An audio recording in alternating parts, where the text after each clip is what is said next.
बिस्मिल्लाहिर्रहमानिर्रहीम। अस्सलाम वालेकुम नाज़रीन, आप यूट्यूब चैनल देख रहे हैं। मैं इमरान खान हूँ। मैं एक बड़े अहम इशू पे बात करना चाहता हूँ मैं और मुखातिब होना चाहता हूँ जनाब मोहतरम इंजीनियर मोहम्मद अली मिर्ज़ा साहब से। और मैंने कभी उनके बारे में वीडियो नहीं बनाई या उनके जो पॉलिटिकल ख़यालात हैं इसके बारे में कभी इजहार नहीं किया। ज़िंदगी में एक दो मरतबा सिर्फ उनके बारे में बात की, और वो मैंने इसलिए बात की कि मैंने उनसे सीखा। और ये एक्चुअली मुझे आज इसलिए बात करनी पड़ रही है कि मैं एक गाड़ी में ट्रैवल कर रहा था और हम गाड़ी में जितने लोग मौजूद थे उनमें अक्सरियत इंजीनियर साहब को सुनने वालों की थी। और अचानक उनका एक क्लिप जो है वो चल गया, और उनका जो क्लिप है उसके अंदर कुछ पॉलिटिकल बातें थी। वो बातें सुनने के बाद मुझे ऐसा लगा कि इसके ऊपर मुझे ज़रूर बात करनी चाहिए और इंजीनियर साहब को कुछ चीज़ों के हक़ाइक़ बताने चाहिए। देखिए, मैं पहले तो ये आपको बता दूं कि मैं उनका फॉलोअर रहा हूं और मैं उनको सुनता रहा हूं। मैंने जब बाकायदा नमाज़ पढ़ना शुरू की आज से कई साल पहले, तो उस वक्त मैं इंजीनियर मोहम्मद अली मिर्ज़ा साहब को, दीगर कुछ और उलमा इकराम को और मौलाना तारिक जमील साहब को मैं बड़ी बाकायदगी से सुनता था। और मैंने इन सब लोगों से, उलमा इकराम से कुछ ना कुछ सीखा, लिहाजा इन सब का बड़ा एहतराम मेरे दिल के अंदर मौजूद है। लेकिन गुज़िश्ता कुछ अरसे से मैं इंजीनियर साहब के अंदर कुछ चीज़ों की तब्दीली देख रहा हूँ और लगातार देख रहा हूँ। अब मेरे बारे में भी उन्होंने दो चार बातें की, और दो तीन बातें ऐसी थी मेरे बारे में जहां मुझे लगा कि शायद उन्होंने जो अल्फाज इस्तेमाल किए या जो फैक्ट उन्होंने बयान किया वो वैसे नहीं है। लेकिन मैंने फिर भी मैंने कहा कोई बात नहीं, खैर है, मैंने उनसे क्योंकि सीखा है तो एक एहतराम है। अगर उनके बयान करने में कोई चीज़ मेरे हवाले से गलत भी बयान हो गई है तो भी मैंने कहा कोई बात नहीं, उन्हें बोलने दीजिए, मैंने कभी जवाब नहीं दिया। लेकिन आज जो उन्होंने किया, उन्होंने पूरे के पूरे एक पाकिस्तान की आवाम के एक बड़े हिस्से के ऊपर उन्होंने एक बहुत बड़ा एलिगेशन लगा दिया इंजीनियर साहब ने। तो मुझे लगता है कि ये चीज़ें उनके सामने रखनी पड़ेंगी। एक फील्ड उनकी है जहाँ पे उनके पास नॉलेज है, वहाँ हम उन्हें चैलेंज नहीं करते।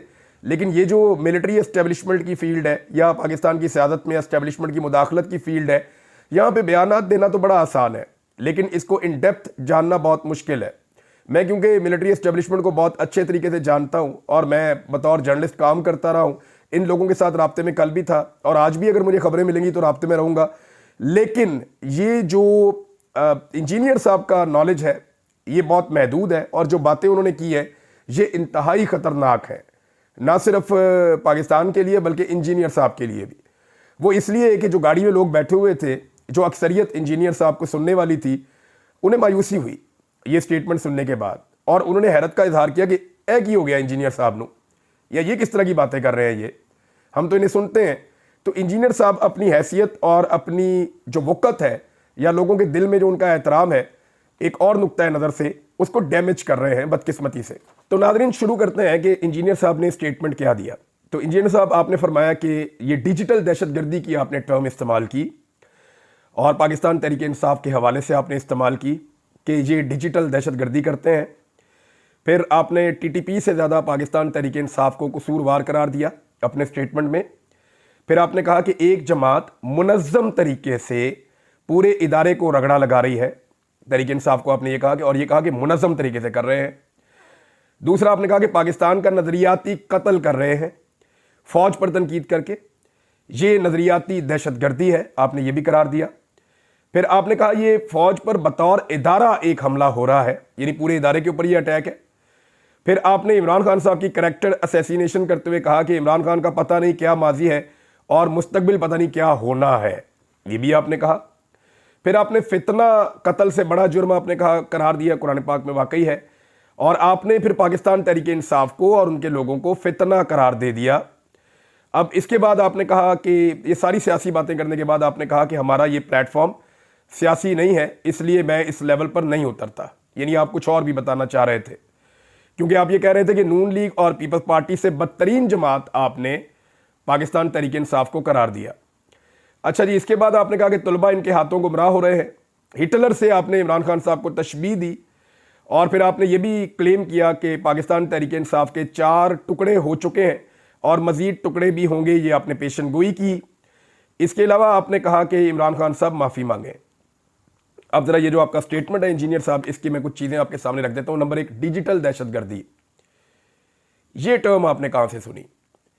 ये तो पाकिस्तान के army chief general Asim Munir साहब बोलते हैं, या ये टर्म जो है वो मरियम नवाज बोलती हैं, या ये टर्म जो है PMLN के लोग ज़्यादातर बोलते हैं। तो मुस्लिम लीग नून और मिलिट्री एस्टेब्लिशमेंट की जो टर्मिनोलॉजी है डिजिटल दहशतगर्दी जो उन्होंने पाकिस्तान तहरीक इंसाफ के खिलाफ मुतारफ करवाई थी, इसको आपने बड़ा क्लैरिटी के साथ ये कह दिया कि ये पाकिस्तान तहरीक इंसाफ है और ये डिजिटल दहशतगर्द हैं। आपने बयानिया अपनाया एक मखसूस सिमत का, जिनको 17 सीटें मिली हैं, जो इलेक्शन हार चुके हैं, PMLN और मिलिट्री एस्टेब्लिशमेंट। फिर आपने TTP से ज्यादा पाकिस्तान तहरीक इंसाफ को कसूरवार करार दे दिया। अब तहरीक तालिबान पाकिस्तान इंसानों का कत्लेआम करते हैं और PTI एक सियासी जमात है, उन्होंने किसी एक का भी कत्ल नहीं किया, वो सिर्फ अपना मौक़िफ़ बयान करते हैं। और अगर जमहूरियत है इस मुल्क में तो सबको अपना मौक़िफ़ बयान करने की इजाज़त होनी चाहिए। फिर आप कह रहे हैं कि एक जमात मुनज़्ज़म तरीके से पूरे इदारे को रगड़ा लगा रही है। देखें, इमरान खान साहब ने बार बार कहा, अभी जो उन्होंने खतूत लिखे हैं आप उनको पढ़ लें, उसमें इमरान खान साहब ने क्या कहा। इमरान खान ने कहा कि फ़ौज भी मेरी, मुल्क भी मेरा। वो तो फ़ौज को ओन कर रहे हैं। ये जो तनकीद होती है, मैं करूँ, इमरान खान करें, या बाकी जो लोग ओवरसीज़ पाकिस्तानी हैं या जो पाकिस्तान के अंदर सोशल मीडिया एक्टिविस्ट हैं, ये लोग फ़ौज के ख़िलाफ़ तो नहीं है। फ़ौज को तो हम अपना पेट काट के पालते हैं। फ़ौज जो है वो तो हम अपना खून पसीना एक करके फ़ौज के लिए बजट इकट्ठा करते हैं और हम ये चाहते हैं कि हमारी मजबूत फ़ौज हो। ये पूरा पाकिस्तान यही चाहता है।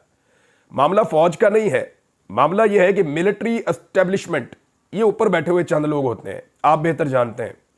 मिलिट्री एस्टेब्लिशमेंट की जो गलत पॉलिसियां हैं उनकी वजह से फ़ौज में और अवाम में दूरियां पैदा हो रही हैं। माजी में भी होती रही हैं, अब भी हो रही हैं। जब याया खान था सदर तो उस वक्त भी कई मौलवी साथ खड़े हो गए थे याया खान के, और वो उस वक्त कह रहे थे जो फ़ौज के ख़िलाफ़ बोलेगा वो इस्लाम के ख़िलाफ़ बोलेगा, जो फ़ौज के ख़िलाफ़ बोलेगा वो फितना है, फितने को कुचल दिया जाए। फितना कुचलते कुचलते मुल्क के दो टुकड़े करवा लिए थे, अच्छी तरह याद है। जो लोग उस दौर में ज़िंदा थे उनसे आप पूछ लें, नहीं तो उस दौर की किताबें उठाकर आप पढ़ लें।